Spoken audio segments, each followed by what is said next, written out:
اللهم صل على سيدنا محمد.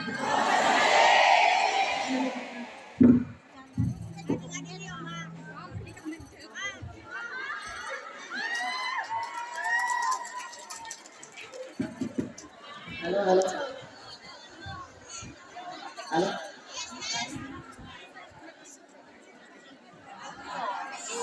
Halo. Operator. Operator di mana? Mana operator? Ini orang Kak. Ngalah.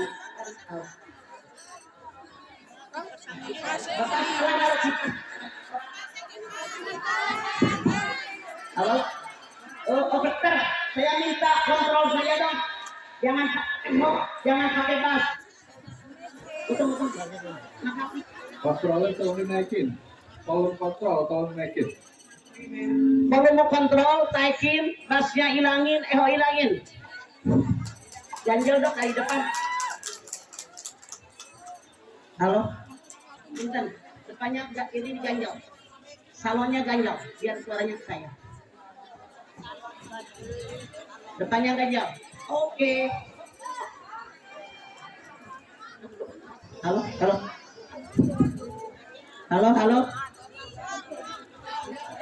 Kenapa? Pegangin aja Pak, sampai saya pulang Pak. Cek. Apaan? Cek. Halo, enak ini. Depannya ganjel Pak. Depannya ganjel, biar narik saya.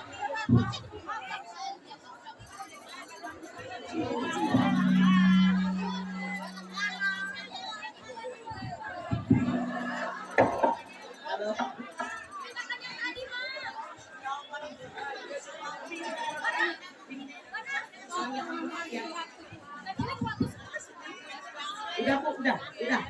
Udah.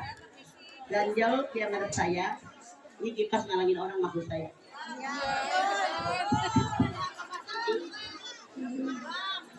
Udah Pak. Bukan yang ini, Bu, yang ini. Ya.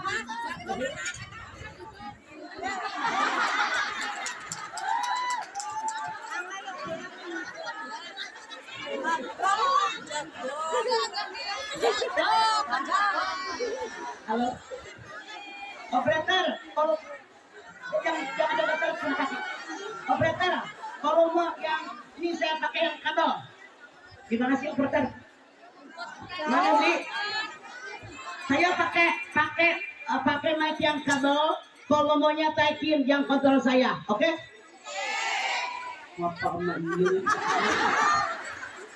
Halo, lagi dong taikin dong. Kalau maunya. Bismillahirrahmanirrahim. Assalamualaikum warahmatullahi wabarakatuh. Alhamdulillah bihi tatma'innul qulub wa bi fadlihi tughfaru dzunub. Asyhadu an la ilaha illallah al-khaliqul ma'bud wa asyhadu anna Muhammadar Rasulullah shariqul maut. Wassalawatullahi wassalamuhu ala sayyidina Muhammadin wa ala alihi wa ashabihi wa ahli taqwa wa ma'rifatihi wa man tabi'ahum bi ihsanin ila yaumiddin.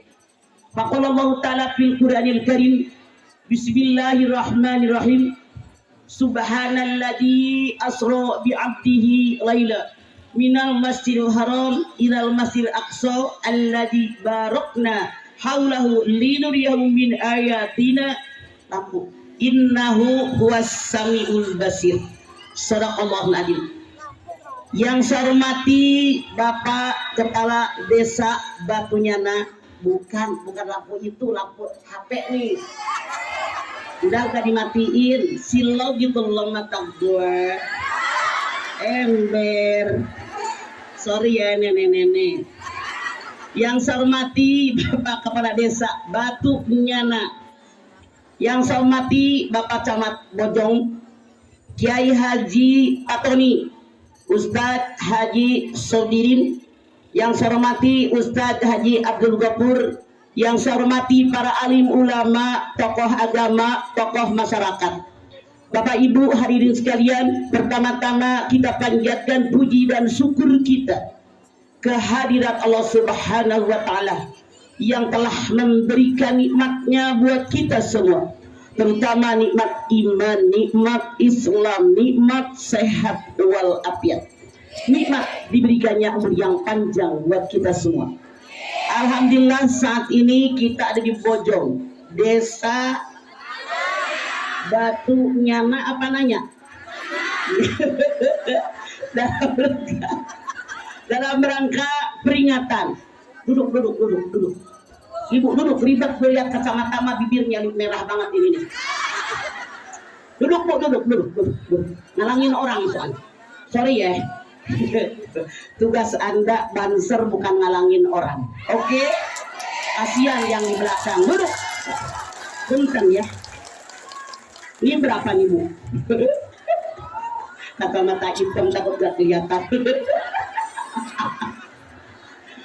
Dalam rangka peringatan Maulid Nabi besar kita Muhammad Sallallahu Alaihi Wasallam. Hadirin, di dalam sebuah hadis Rasul bersabda, siapa yang hadir di pengajian seperti yang kita kerjakan saat ini, niatnya ikhlas karena Allah, maka kita semua dipayungi oleh sayap-sayapnya malaikat.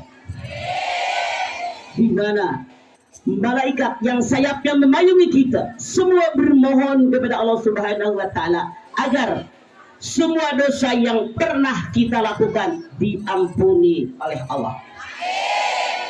Dalam hadis lain Rasul bersabda, siapa yang hadir di pengajian seperti yang kita kerjakan saat ini, niatnya ikhlas karena Allah, lamanya 1 jam, maka akan dibalas oleh Allah Subhanahu wa Ta'ala. Nilai pahalanya sama seperti orang yang mengerjakan sholat sunat sebanyak 1000 rakaat.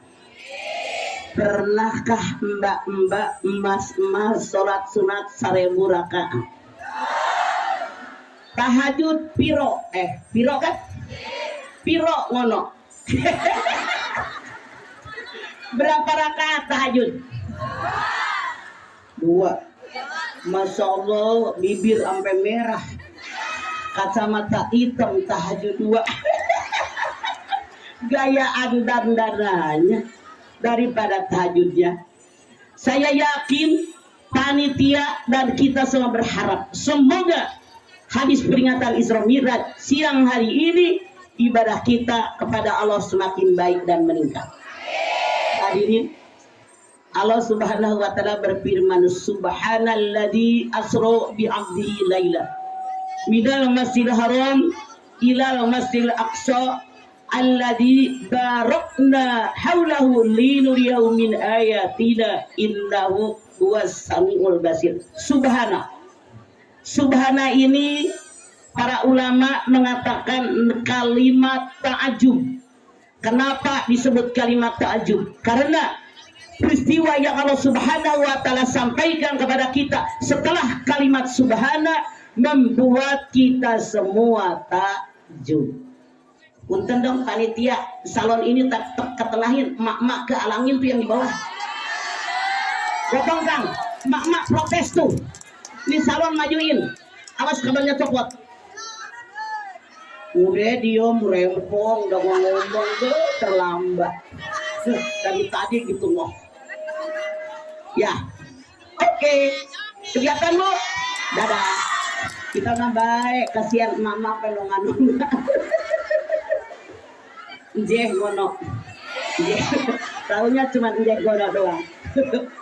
Subhana ini adalah peristiwa disebut dengan kalimat ta'ajub karena peristiwa yang Allah sampaikan setelah kata subhana membuat kita takjub. Peristiwa Isra Mi'raj Nabi besar kita Muhammad Sallallahu Alaihi Wasallam. Kita lihat apa sih hikmah subhana. Kalimat subhana ini adalah penolakan. penolakan dari Allah bahwa aku yang maha suci nggak bakal mengutus seorang nabi, seorang rasul pendusta yang gila, yang sinting. Kenapa? Ketika Rasulullah bercerita kepada orang sekeliling bahwa dia habis Isra Mi'rajkan, mereka bilang Muhammad gila, Muhammad sinting. Maka dengan kalimat subhana, Allah subhanahu wa ta'ala mempertaruhkan kesucian dirinya. Aku yang suci, kata Allah, nggak bakal mengutus seorang nabi, seorang rasul yang gila, yang sinting, nggak bakalan. Kenapa? Jaminannya aku suci. Subhanallah. Penolakan. Asra, perjalanan di waktu malam. Bi'abdihi, seorang hamba yang terdiri pada jasa dan ruh. Dari mana? Minal Masjidil Haram ilal Masjid Aqsa.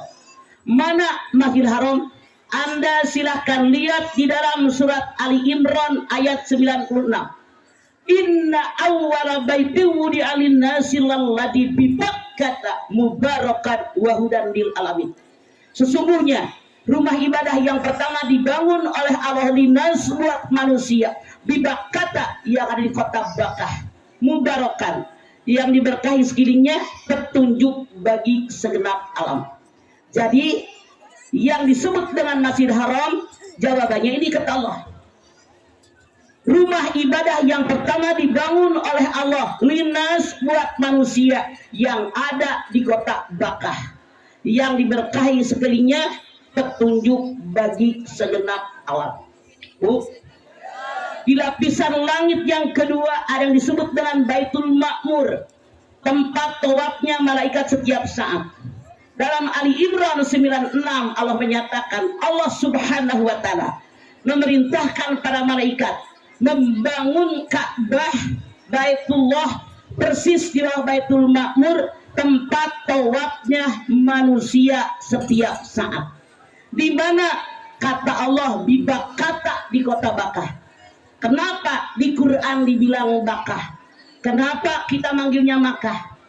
Jawabannya, karena kita kalau sudah berusia 20 kayak 30 berapa, lidah kita merubahnya susah. Betul apa betul? Contoh, orang Jawa nih ngaji ke Jakarta, ustazah di Jakarta bilangin alhamdulillahirabbil alamin, kata orang Jawa ngalamin. Ada yang begitu ono ngono, ada yang begitu bahasa Jawanya ono ngono ya, ya. Huh? anak nang kene. Ada di sini yang begitu. Contoh, orang Sunda ngaji ke Jawa, kata gurunya kai patak puruna. Kata orang Sunda kai patak puruna. Kenapa? Lidah. Contoh, orang manggil saya kadedeh, bidedeh, cededeh, mamah dedeh. Ipar saya yang orang Magelang di Tanah Abang sudah 40 tahun. Sampai detik ini kalau manggil saya kak dedeh, berasa di hati. Bener nggak? Ini saya ngejauh-jauh ipar saya. Pelajaran yang kita ambil hikmahnya apa? Kalau ada orang ngomongnya salah gara-gara logat, jangan marah. Di Quran di Bakkah, di kota Bakkah, kita manggilnya Makkah. Tapi Allah tidak marah. Gara-gara logat, kalau orang ngomong salah, jangan marah. Kecuali kalau sengaja disalah-salahin. Ngertos? Nggih, ngono. Pinter baru ngono. Ini pelajaran yang kita ambil. Kata Allah diberkahi sekelilingnya. Yang namanya Ka'bah diberkahi. Kalau ibu ke Ka'bahnya sekarang, rumput sudah banyak. Masya Allah. Kalau ibu tahun 70-an sampai tahun 90-an, di Mekah itu rumput aja nggak numbuh. Tapi aneh tapi nyata. Buah-buahan ngampar, sayur mayur ngampar. Masya Allah. Kenapa? Keberkahan. Makanya kalau Anda pergi umroh, kalau Anda pergi haji, nggak usah repot bawa makanan dari Tegal, nggak usah. Di sana bawa duit aja sekresek, segala macam banyak, repot-repotin. bikin sambal terasi, bungkus plastik, bungkus mau kena, sampai Jeddah dibongkar sama askar, mejret deh. Mau kena ibu bau terasi, berkah di sana. Tuh. Dan petunjuk bagi segenap alam. Ada yang nanya, bukankah Nabi Ibrahim yang pertama membangun Ka'bah? Bukan. Kata Allah, Nabi Ibrahim bukan yang pertama membangun Ka'bah. Nabi Ibrahim merenovasi Ka'bah. Anda lihat surat Al-Baqarah 127. Wa id yarfa Ibrahimul qawaida minal baiti wa Ismail. Rabbana taqabbal minna innaka antas samiul alim. Ingatlah, ketika Ibrahim yarfa meninggikan Ka'bah. Maaf, kalau meninggikan, pondasinya sudah ada apa tidak ada? Sudah ada. Kenapa? Ka'bah yang dibangun oleh malaikat atas perintah Allah, yang terdapat dalam Ali Imran 96, di zaman Nabi Nuh ada tsunami yang sangat besar.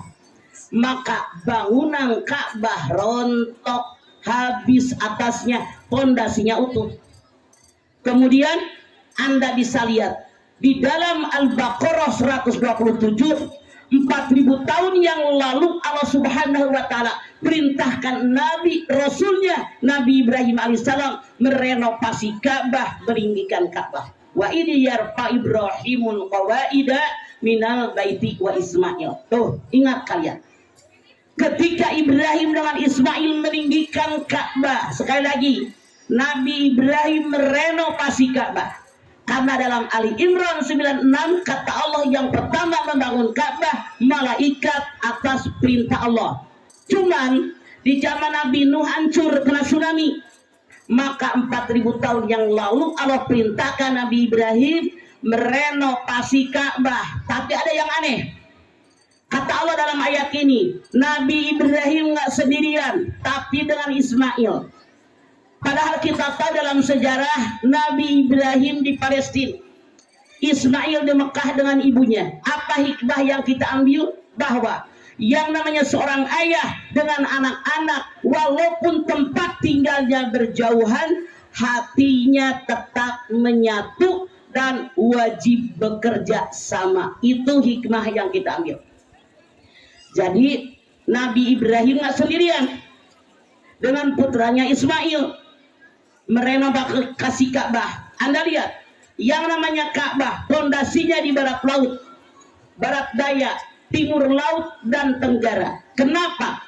Para ahli mengatakan ini adalah gambaran bahwa kalau kita sudah mengucapkan kalimat La ilaha illallah Muhammadur Rasulullah, jangan tergoyahkan.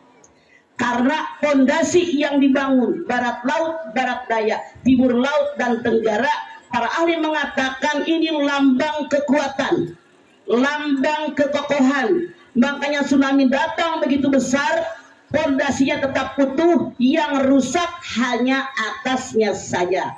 Maka simbol yang kita ambil, hikmah yang kita ambil, kalau kita sudah mengucapkan La ilaha illallah Muhammadur Rasulullah, maka tetap godaan setan yang datang menghadang dari arah manapun, tetap kita katakan La ilaha illallah Muhammadur Rasulullah. Anda lihat, yang namanya Ka'bah panjangnya 12 meter, lebarnya 10,1 meter, tingginya 16 meter. Yang namanya Ka'bah menghadap ke barat, ke timur, ke utara, ke selatan. Kenapa? Apa simbolnya? Apa hikmahnya? Bahwa kita hamba Allah yang datang bertamu ke rumah Allah dari arah manapun, dari arah barat ke, dari timur ke, dari utara, dari selatan, kalau kita datang berkunjung ke rumahnya Allah, kata Allah pasti diterima oleh Allah sebagai pemilik rumah. Tuh, ini simbolnya. Yang namanya Ka'bah tidak ada warna biru, tidak ada warna merah. Yang ada hanya hitam, kemudian emas tulisannya. Kenapa?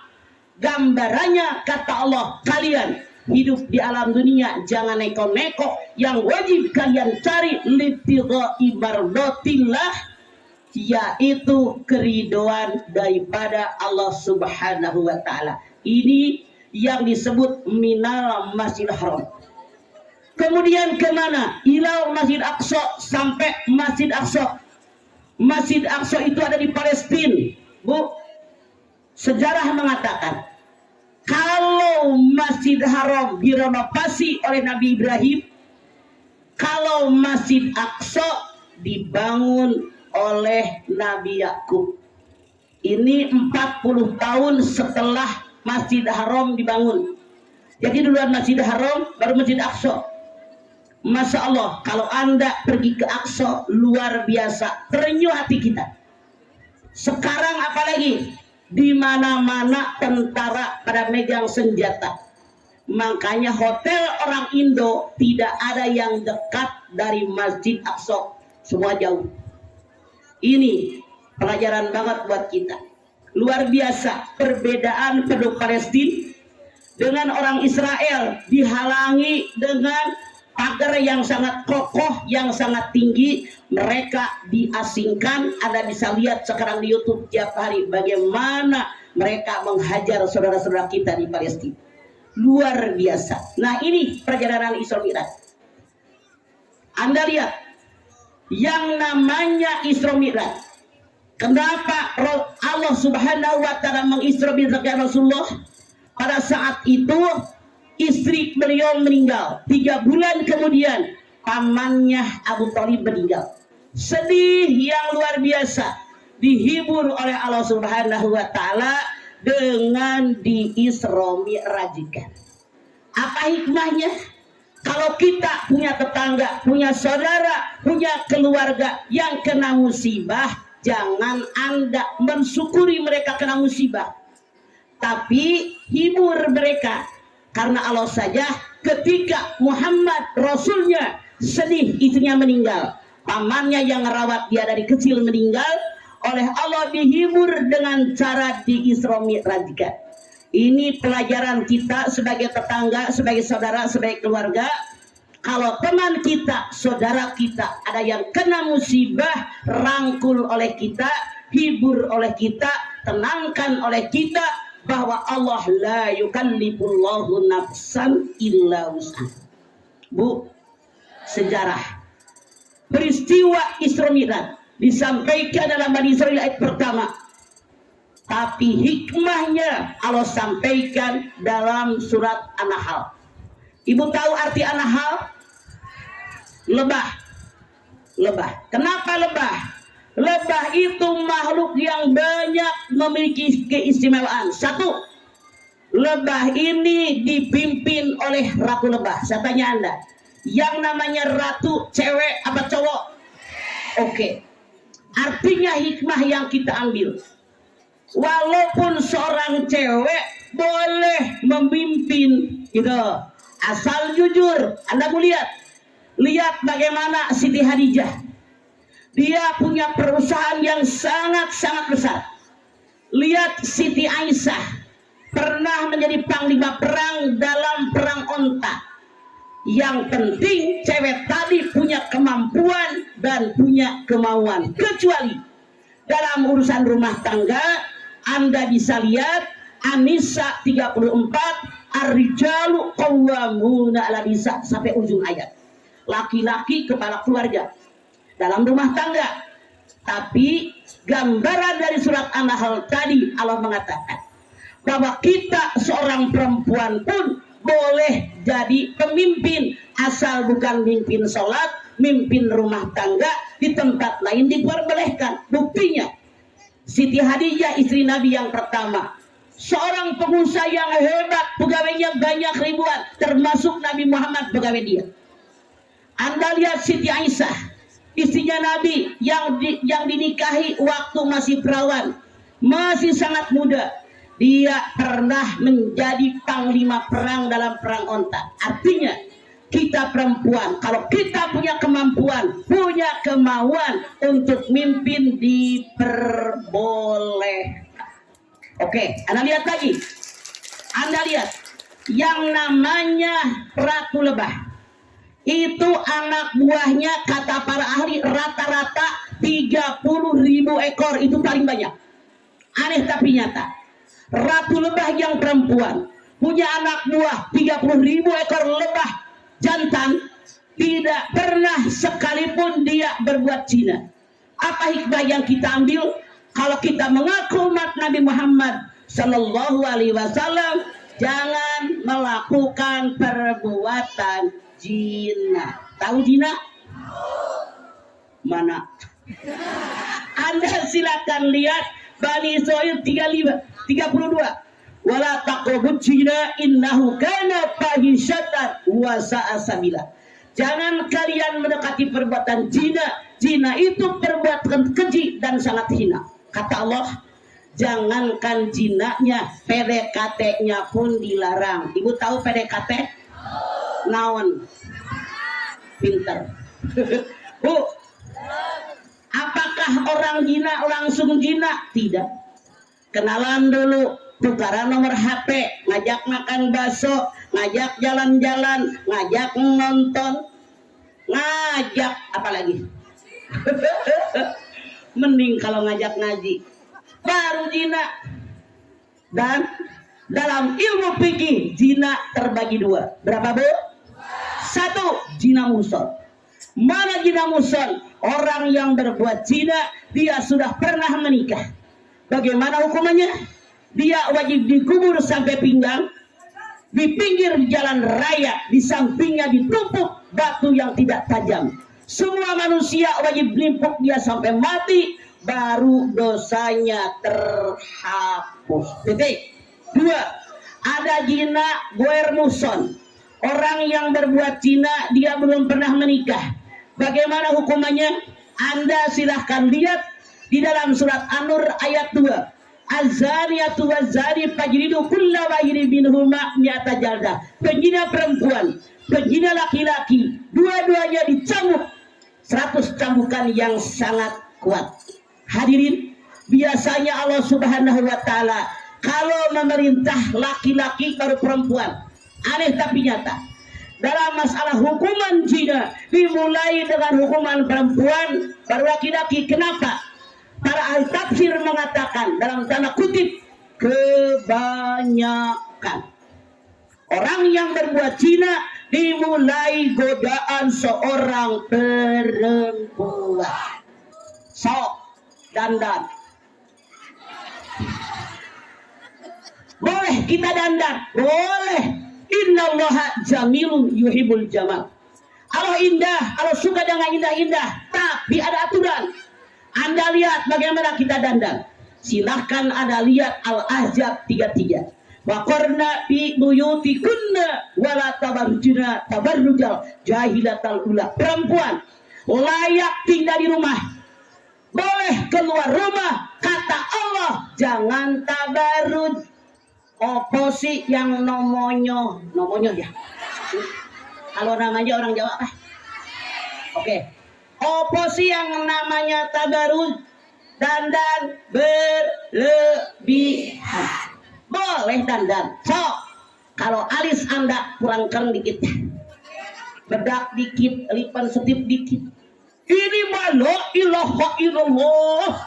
Sampai kaget gue ngelihatnya. Alis sampai kayak stang RX. Aneh, haram tahu, makanya ngaji pakai Quran. Bibir sampai menor merah kayak orang habis makan orok. Haram, makanya ngaji pakai Quran. Biasa aja. Inilah yang disebut tabarruj. Anda nggak percaya? Lihat oleh Anda Al-A'raf 31. Apa kata Allah? Wala tusrifu innahu la yuhibbul musrifin. Jangan berlebihan. Allah tidak suka dengan orang berlebihan. Rasul mengatakan khairul umur awsatuha, sebaik-baik urusan yang sedang-sedang. Alis kurang keren krediti, lipan setip dikit. Sampai kaget lu ketemu. Biasa aja keles. Oke, boleh jadi sekarang belum ngerti. Anda sudah dengar ayatnya, nggak percaya lihat di rumah. Besok tampil lagi, jangan begitu. Oke? Saya tidak pernah nyindir. Yang merasa tersindir, lihat ayatnya sudah aku sampaikan. Sebagai orang tua saya punya kewajiban. Jangan marah. Kenapa yang namanya zina perempuan dulu? Karena punten, kadang-kadang ini perempuan bila ditaksir sama kaum laki-laki, kalau ngomong dilemah lemutin. Ono yang begitu. Mana wong nih? Agak boleh. Misalnya, biar laki-laki naksir, jalan, unyan, inyan. Tahu nyanyi? Kalau di sini, di Tegal, unyan, inyan apa? Hah? Ya begitu dah. Itu. Bahkan ketika tahu itu cowok sudah punya anak bini, perempuan ini nekat. Jadikan aku yang kedua. Iya apa iya? Inilah yang namanya zina. Jadi gambaran kata Allah, kalau kita mengaku umat Muhammad, jangan melakukan zina. Oke? Mana lagi kelebihan yang namanya lebah? Punten. Lebah ini selalu bergerombol, tidak pernah sendirian. Buat apa? Nyari sari bunga. Artinya apa? Hidup kita harus selalu menjaga silaturahim. Anda silakan lihat di dalam Al-Hujurat ayat 10.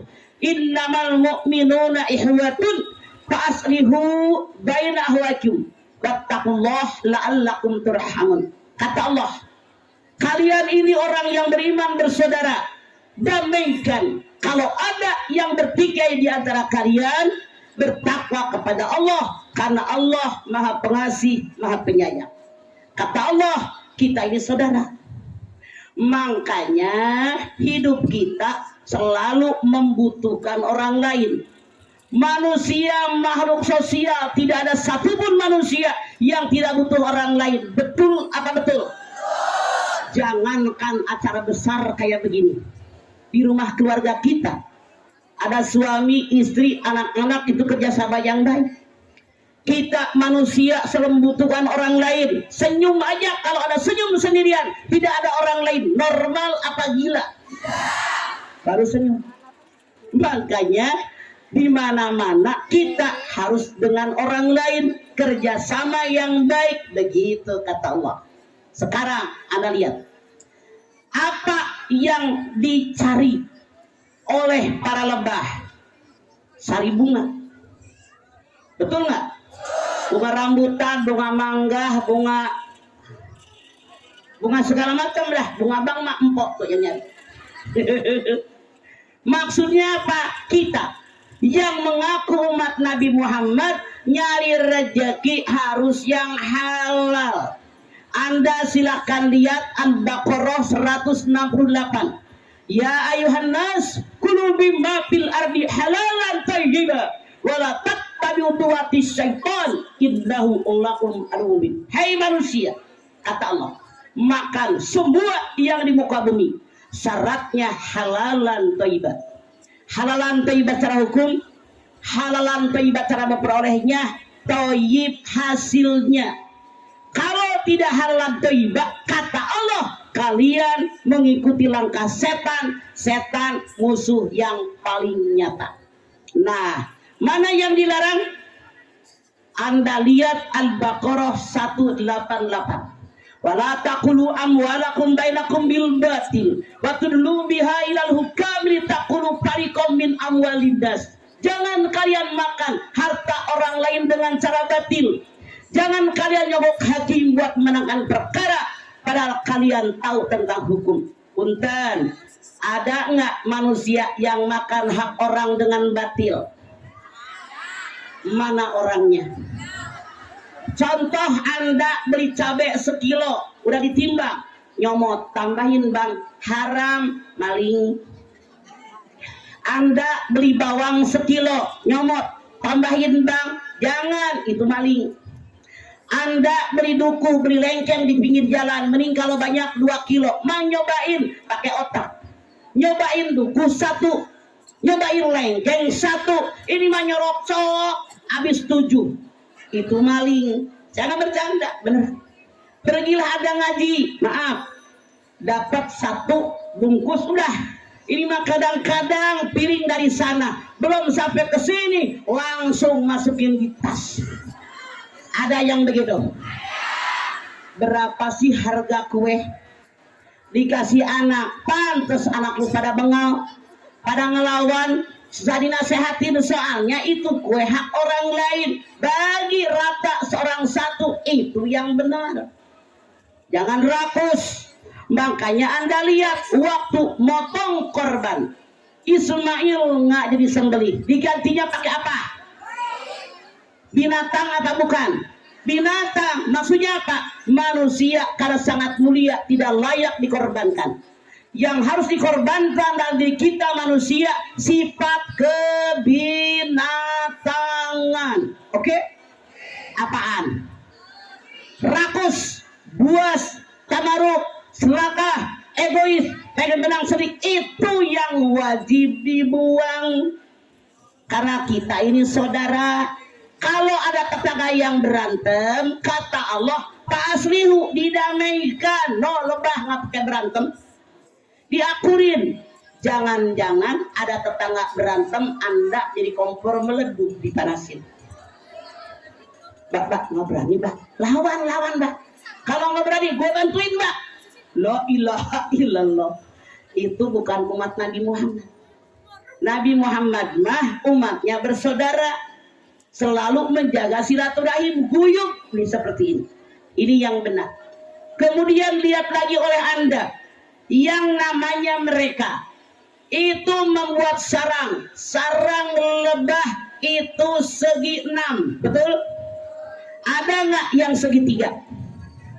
Ada nggak yang segi 4? Apa hikmah yang kita ambil? Kita harus ngikuti lebah, punya program, punya rencana yang matang. Kemudian dibuatlah rencana matang tadi sesuai dengan kesepakatan kita. Tuh, jangan bawa diri sendiri. Makanya kedisiplinan itu dibutuhkan. Lihat kita umat Islam. Yang namanya imam harus orang yang ada di kampung ini. Yang namanya imam harus yang imannya terbaik. Yang namanya imam syaratnya harus orang yang ngerti ilmu agama yang lebih banyak, bacanya lebih afdol, duduknya di depan. Tuh, itu disiplin. Walaupun yang jadi makmum jabatannya lebih tinggi daripada imam, maka ketika imam mengatakan waladhdallin, mereka ikut ucapkan amin. Walaupun yang namanya makmum lebih tinggi jabatannya, lebih kaya, kemudian lebih terhormat, lebih banyak titelnya depan belakang, ketika imam ruku maka harus ikut ruku. Jelas, Bu?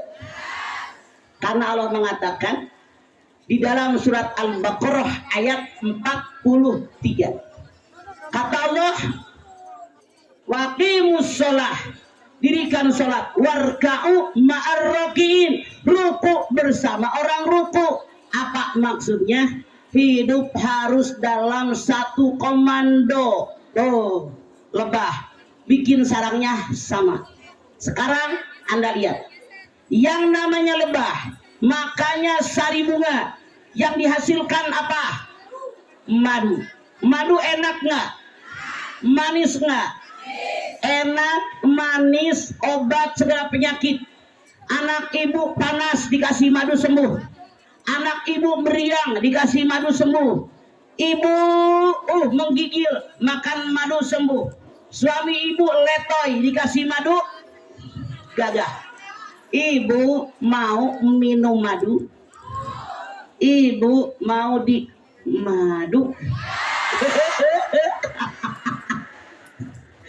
Kalau minum madu menyembuhkan segala penyakit, kalau di madu mendatangkan